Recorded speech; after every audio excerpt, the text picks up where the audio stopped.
hochdynamischen Zeit. Es sind Dinge wie Logistik 4.0, E-Commerce, das Internet der Dinge, die uns heute sehr beschäftigen.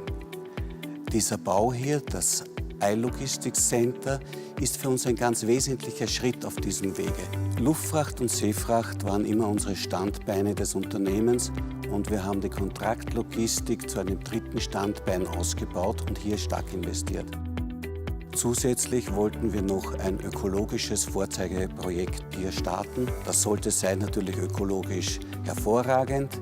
Es sollte aber auch kompetitiv in den Herstellungskosten sein und in den Betriebskosten vielleicht sogar überlegen. Das ist uns gelungen. Die gesamte Gebäudehülle ist aus Holz, von der Wand bis zur Dachkonstruktion und auch die Fassade. Die Vorfertigung hat die rasche Bauzeit überhaupt erst möglich gemacht. Die Besonderheit am iLogistics Center sind die eingespannten Holzstützen, die in der Dimension im Holzbau seinesgleichen suchen. Holz hat ausgezeichnete Isolierungseigenschaften und bietet Brandschutz und Erdbebensicherheit. Der nachwachsende Rohstoff Holz als Baumaterial hat auch sehr positive Auswirkungen auf die Umwelt. Holz erzeugt ein helles und warmes Raumklima und sorgt für eine angenehme Arbeitsatmosphäre. Currently, we are operating more than 200,000 square meters worldwide.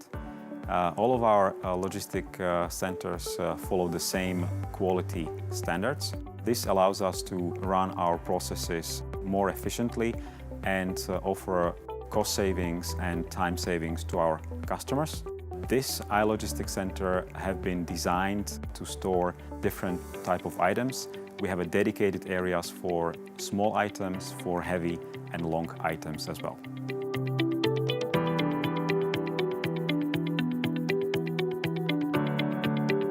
Das Cargo-Partner iLogistics Center war für uns perfekt zur richtigen Zeit an der richtigen Stelle. Deswegen haben wir uns auch entschieden, hier unsere Ersatzversorgung weltweit zu zentralisieren und an diesem Standort zu realisieren.